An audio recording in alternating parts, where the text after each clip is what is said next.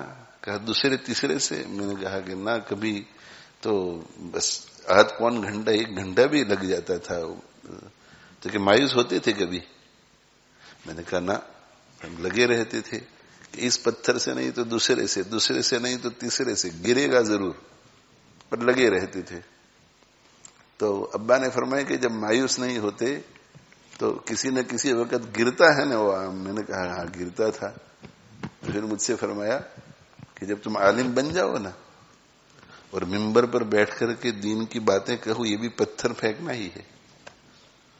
تو ہو سکتا ہے کہ تمہاری بات پہلی مرتبہ کرو تو کوئی عمل نہ کرے, دوسری مرتبہ کرو تو عمل نہ کرے, تیسری مرتبہ کرو تو عمل نہ کرے, لیکن پتھر پھینکتے رہو گے تو کسی نہ کسی وقت آم گرے گا.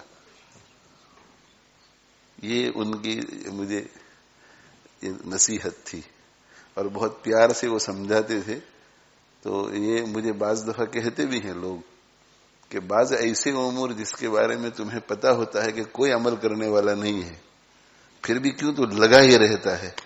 تو میں ان کو کہتا کہ ہمارے والد صاحب رحمۃ اللہ علیہ کی نصیحت جو ہے میرے اندر کبھی بھی نا امیدی پیدا نہیں کرتی.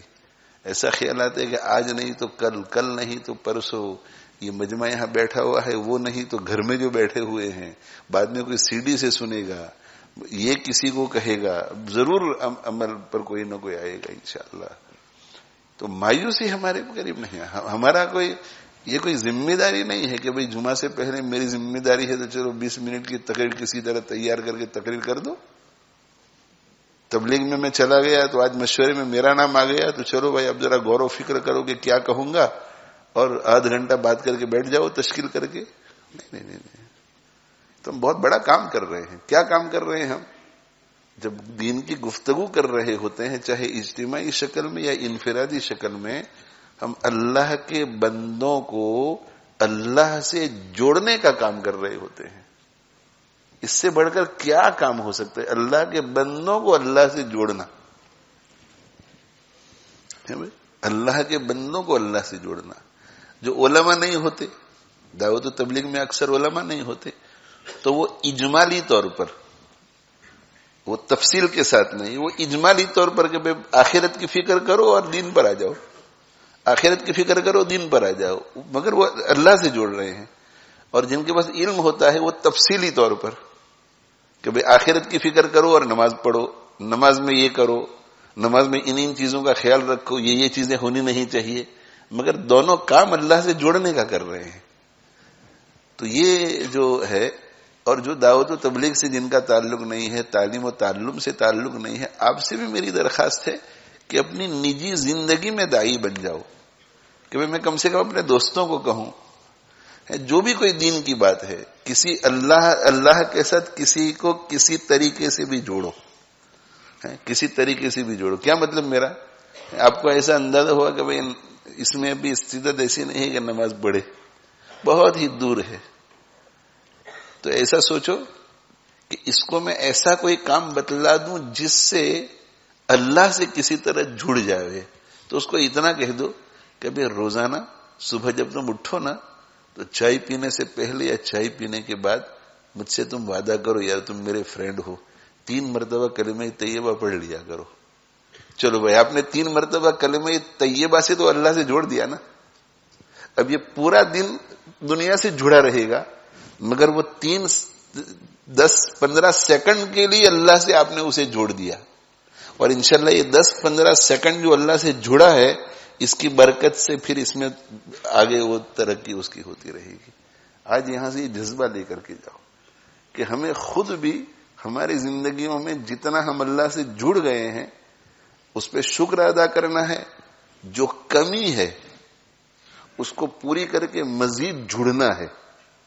اور دیکھو, میں ہمارے یہاں طالب علموں سے کہا کرتا ہوں کہ بھئی دیکھو, یہ امامہ پہننا جو ہے فرض نہیں ہے, واجب نہیں ہے, سنت ہے.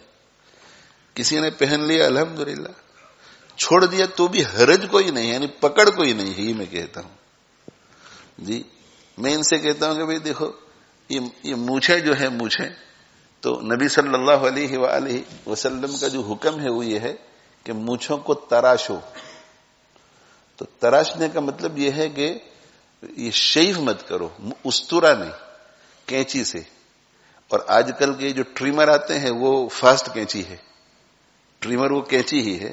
تو کینچی کے ذریعے اس طرح سے مونچھوں کو ختم کرو کہ چمڑی بھی نظر آئے اور کچھ بال بھی نظر آئے. جب آپ ٹریمر سے کریں گے تو کچھ بال بھی نظر آئیں گے. ضروری نہیں ہے. اگر کوئی مونچھیں رکھتا ہے تو جائز ہے.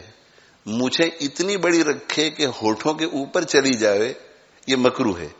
لیکن اگر ہونٹوں کے اوپر نہیں جانے دیتا اور مونچھ رکھتا ہے تو جائز ہے. تو میں طالب علموں سے یہ کہتا ہوں کہ بھئی پہلے سے آپ کی مونچھ ہے، اس کا مطلب یہ ہے کہ اس سنت یا اس مستحب پر آپ کا عمل نہیں ہے، چلو کوئی حرج نہیں. لیکن ایک شخص کی زندگی میں ایک مستحب عمل آ جاوے تو وہ نکلنا نہیں چاہیے. امام آپ نہیں پہن رہے ہیں، اللہ آپ کو توفیق دے. لیکن ایک شخص اہتمام سے امامہ پہن رہا ہے اور پھر چھوڑ دیتا ہے بغیر کسی وجہ کے. مسواک آپ نہیں کر رہے ہیں، کوئی پکڑ نہیں ہوگی آخرت میں. لیکن مسواک آپ کی زندگی میں آ گئی ہے اور پھر آپ چھوڑ رہے ہیں. تو جو چیزیں زندگی میں آ جائے، چاہے وہ نفل ہو، چاہے وہ سنت ہو، چاہے وہ مستحب ہو، فرض اور واجب تو نکل، اسے بھی پکڑ کے رکھو، کسی طرح جانے نہ پائے. اس لیے کہ آپ کی زندگی میں اگر مسواک ہے تو اور بھی 100 چیزیں ہیں آپ کی زندگی میں، تو آپ اللہ سے 101 چیزوں کے ذریعے جڑے ہوئے ہیں. مسواک نکل گئی تو اب آپ 100 چیزوں سے جڑ گئے، ایک چیز کم ہو گئی. تو جتنی چیزوں سے جڑے ہوئے ہیں جڑے رہیں اور مزید چیزوں کو لانے کی کوشش کریں، اور دوسرے لوگوں کو بھی جوڑنے کی کوشش کریں کہ کسی طرح بھی جڑ جائے. اس کی صلاحیت کو دیکھو، استطاعت کو دیکھو. ایک 30-40 سال کا مریض ہے تو بھئی اس کو تو غذا چاہیے، گوشت چاہیے، سبزی چاہیے، روٹی چاہیے، سالن چاہیے، تو وہ ٹھیک ٹھاک رہے گا. لیکن بہت شدید بیمار ہو گیا اور بیماری سے اب نکل رہا ہے. یہ گوشت بد ہضمی ہو جائے گی اگر گوشت کھلائیں گے. ڈاکٹر بھی منع کرے گا، ڈاکٹر بھی کہے گا کہ اسے لائٹ فوڈ دیجیے، لائٹ غذا دیجیے. تو اسی طرح ایک بالغ ہے، 30-40 سال کا ہے، ڈرگ میں مبتلا ہے، آوارہ ہو گیا ہے، تو اگر آپ اسے نمازوں کی دعوت دینا شروع کریں گے تو ہو سکتا ہے کہ وہ تیار نہ ہو سکتا ہے کہ دوسری مرتبہ آپ کو دیکھ کر کے گھبرا جاوے کہ یہ. تو آپ دیکھیں کہ بھئی چلو نماز کی تلقین کرتے ہیں، نہیں کوئی دھیان خاص نہیں تو کہ بیٹا ایسا کرو کہ پھر کم سے کم یہ کر لو، ذکر تم کر لیا کرو، اللہ کو یاد کر لیا کرو، استغفار پڑھ لیا کرو روزانہ. کسی طرح اللہ سے جوڑو. اور اولاد کی ہر ماں باپ کے ذمہ، چونکہ یہ ہر ماں باپ کی ذمہ داری ہے اولاد، تو اولاد کی تو خوب فکر کرو اولاد کے معاملے میں. اور اولاد کو اتنا، کبھی اولاد کو لاڑ بہت کرتے ہیں، پیار بہت کرتے ہیں. تو لاڑ پیار میں کیا ہو جاتا ہے، لاڑ پیار میں وہ بگڑ جاتا ہے. پھر وہ بچپن ہی سے لاڑ پیار کا عادی ہو جاتا ہے. تو جب وہ بڑا ہوتا ہے تو بڑا ہونے کے بعد تو آپ کی گود میں نہیں رہے گا. وہ بڑا ہو جانے کے بعد تو استاد جی کے پاس جائے گا، کسی اور کے ہتھوں چڑھے گا. تو وہ تو استاد جی تو وہ لاڈ نہیں کروائیں گے نا جو آپ کروا رہے ہیں. تو پھر وہ سیریس ہو جائے گا، اس کے دل میں بغض پیدا ہوگا اپنے استاد جی کا کہ یہ میرے ساتھ لاڈ نہیں کرتے، پیار نہیں کرتے. اس لیے ہمارے حضرت شیخ الحدیث مولانا زکریا صاحب رحمۃ اللہ علیہ فرماتے ہیں کہ بھئی ابا کے یہاں لاڈ پیار تو تھا ہی نہیں، لاڈ پیار تو تھا ہی نہیں، اور نظر اتنی رکھتے تھے میرے اوپر ابا. یہ ہے تربیت. دیکھو تب جا کر کے قطب الاقطاب بنتا ہے. نظر اتنی رکھتے تھے. آج کل تو پوری دنیا میں ماحول ہی اتنا بدل گیا ہے کہ اب تو لوگوں کو آپ ایسا کہیں نا کہ بھئی ذرا دیکھو کہ آپ کی بچیاں، آپ کے بچے کن لوگوں کے ساتھ دوستی رکھتے ہیں. آپ کو ایسا کہہ کر چلے جاتے ہیں کہ ابو آج ہماری فرینڈ کی برتھ ڈے پارٹی ہے تو میں ذرا وہاں جا رہی ہوں، وہاں جا رہا ہوں، رات کو 10 بجے پہنچوں گا. تو بہت ٹرسٹ. بھائی اولاد پر ٹرسٹ کرو مگر ان کے نفس کو تو ٹرسٹ مت کرو. جب ہم اپنے نفس کو ٹرسٹ نہیں کر سکتے تو اپنی اولاد کے نفس کو کیسے ٹرسٹ کر سکتے ہیں؟ ہمارا نفس ہمیں دھوکہ دے جاتا ہے کہ نہیں؟ ہم پھسل جاتے ہیں کہ نہیں. تو حضرت شیخ رحمت اللہ علیہ فرماتے ہیں کہ ایک قانون مقرر تھا کہ دوستی کسی کے ساتھ نہیں، دوستی بالکل منع. تو حضرت شیخ رحمت اللہ علیہ فرماتے تھے کہ اتنی نظر تھی کہ نماز سے فراغت کے بعد دیکھتے تھے کہ زکریا نماز کہاں پڑھی اس نے، اور اس کی دائیں طرف کون ہے اور بائیں طرف کون ہے. اگر دو نمازوں میں ایک ہی شخص اتفاق سے کوئنسیڈنٹلی آ گیا تو فوراً پوچھ ہوتی تھی کہ تیری دوستی ہے اس سے. حضرت فرماتے کہ نہیں میری دوستی نہیں ہے. پھر اس کے پڑوس دو نمازوں میں ساتھ کیوں تھے دونوں؟ تو حضرت شیخ رحمت اللہ علیہ فرماتے ہیں کہ باز پرس سے بچنے کے لیے کبھی کبھی ایسا ہوتا تھا کہ نماز میں آ کر کے کھڑا ہو گیا اور بعد میں میرے پاس وہ آیا جو پہلی نماز میں بھی تھا، تو میں نماز توڑ کر کے چلا جاتا تھا، نماز توڑ کر دوسری جگہ چلا جاتا تھا. اب مجھے اور آپ کو یہ سختی لگ رہی ہے کہ یار اتنی سختی، مگر شیخ الحدیث تو اسے سختی نہیں سمجھ رہے ہیں. وہ تو اپنے والد کے لیے دعائیں کرتے ہیں کہ میرے والد نے تربیت میں میری اتنی نگرانی کی تب جا کر کے مجھے کچھ حاصل ہوا. تو 18 سال کی عمر حضرت شیخ رحمت اللہ علیہ کی تھی، 18 سال کی عمر. اور حضرت مولانا یحییٰ صاحب رحمت اللہ علیہ جو حضرت گنگوہی رحمت اللہ علیہ کے مسترشد، بہت اعلیٰ درجے کے عالم اور بزرگ اور اتنی کڑی نظر رکھنے والے، تو 18 سال کی عمر میں اپنے کسی دوست پر انہوں نے خط لکھا اور اس خط میں یہ لکھا کہ جی ہاں میں آؤں گا آپ کو ملنے کے لیے، آج تک تو میں اس لیے نکل نہیں پا رہا تھا کہ زکریا کی تربیت کی بیڑی میرے پاؤں میں تھی. یعنی کہیں جاتے نہیں تھے بیٹے کی وجہ سے کہ میں کہیں چلا گیا اور بیٹے کی نگرانی کون کرے گا. تو 18 سال کی عمر میں کہا کہ اب مجھے اطمینان ہو گیا ہے، اب مجھے اطمینان ہو گیا. 18 سال کی عمر میں زکریا پر اطمینان ہو گیا ہے، اور غالباً 18 سال ہی کی عمر تھی. اور مقامات کے سلسلے میں حضرت نے کوئی خواب دیکھا. ایک کتاب پڑھائی جاتی ہے مدرسوں میں، تو مقامات کے سلسلے میں کوئی خواب دیکھا. تو حضرت مولانا یحییٰ صاحب رحمۃ اللہ علیہ کے سامنے جب وہ خواب آیا تو اس کی تعبیر غالباً یہ دی کہ زکریا تصوف کے سارے مقامات طے کر چکا ہے، تربیت جب کی 18 سال کی عمر میں. اور پھر دنیا نے دیکھا کہ کیا کیا کارنامے انجام دیے حضرت شیخ. تو یہ ظلم نہیں ہوتا. بخاری شریف میں ایک حدیث ہے، بخاری شریف میں ایک اثر ہے کہ اکرمہ ابن عباس رضی اللہ عنہما کے شاگرد ہیں. وہ اکرمہ کہتے ہیں کہ مجھے ابن عباس رضی اللہ عنہما باندھ دیتے تھے کہ میں کہیں ادھر ادھر بھاگ نہ جاؤں. تو وہ شکایتاً کہہ رہے تھے اکرمہ، شکایتاً نہیں، وہ تعریف کرتے تھے کہ ان کا احسان ہے کہ وہ مجھے باندھ دیتے تھے. اگر وہ مجھے باندھتے نہیں تو میں ادھر ادھر گھومتا پھرتا اور پھر مفسر بنتا. تو بعض سختیاں جو ہے، میں یہ نہیں کہہ رہا ہوں کہ آپ یہ شروع کر دو. جس ملک میں رہتے ہیں اس ملک کے قوانین کی رعایت بھی رکھنی پڑتی ہے، جن حالات سے ہم گزر رہے ہوتے ہیں ان حالات کی بھی رعایت رکھنی پڑتی ہے. لیکن میں یہ کہہ رہا ہوں کہ اس قدر جو ہے وہ حضرت شیخ رحمت اللہ علیہ کی تربیت ہوئی، اور تب جا کر کے دیکھو کیسے بنے. اور ہمارے سب اکابر بڑے بڑے جو لوگ گزرے ہیں ان کی اچھی طرح سے تربیت ہوئی. تو بس اسی پر اکتفا کرتا ہوں کہ اپنی اولاد پر بھی محنت کرو، اپنی بیویوں پر بھی محنت کرو. بیویوں کو چاہے کہ اپنے شوہر پر محنت کرے، اپنی اولاد پر محنت کرے. بچوں کی تربیت میں بیویوں کا بہت بڑا کردار ہے. پھر مکتب میں کیا کر رہے ہیں، کس جگہ پر ہے، کس استاد کے پاس پڑھ رہے ہیں، کیسے جا رہے ہیں، یہ بھی دیکھو. اور پھر ان کو بزرگوں کے پاس بھی لے جاؤ. پھر ذرا اس عمر کو پہنچ جائے کہ جس عمر میں دعوت و تبلیغ والے بھی ان کو قبول کریں، تو پھر 3 دن کے لیے بھیجو ان کو جماعت میں بھی. اور پھر اور ذرا بڑے ہو جائیں تو کسی بزرگ سے ان کا سلسلہ بھی شروع کرا دو اصلاح تربیت کا.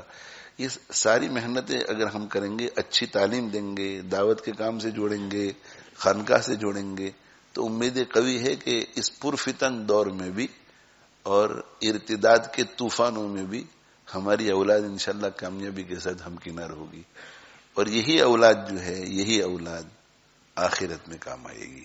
یہ اولاد آخرت میں کام آئے گی، یا تو ہماری جان چھڑائے گی اگر ہماری وہاں پکڑ ہوگی تو، اور اگر ہم بھی نجات پا چکے ہیں تو یہ رفع درجات کا ذریعہ بنے گی. اللہ تعالی شانہ مجھے آپ کو عمل کی توفیق عطا فرماوے. اللہ مجھے آپ کو عمل کی توفیق عطا فرماوے. اور بھائی دیکھو، ایک اور بات بھی میں عرض کر دوں کہ جو دنیاوی اعتبار سے بہت اچھے ہوتے ہیں اور دین سے ان کا اتنا تعلق نہیں ہوتا، تو جب وہ دینی مزاج کے لوگوں کو دیکھتے ہیں تو ان کے ذہن میں ایسا آتا ہے کہ یار ان کے والدین نے ان کو مولوی بنایا تو بیچارے یہ بہت دکھی ہوں گے اندر سے،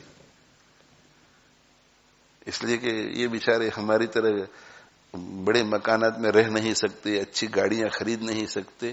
نہیں، ایسا نہیں ہے، ایسا نہیں ہے. وہ چونکہ ہمارا دین سے تعلق نہیں تو ہم دنیا اور دین میں دونوں کا ویلیو نہیں لگا سکتے، ہم صرف دنیا کا ویلیو لگا سکتے ہیں.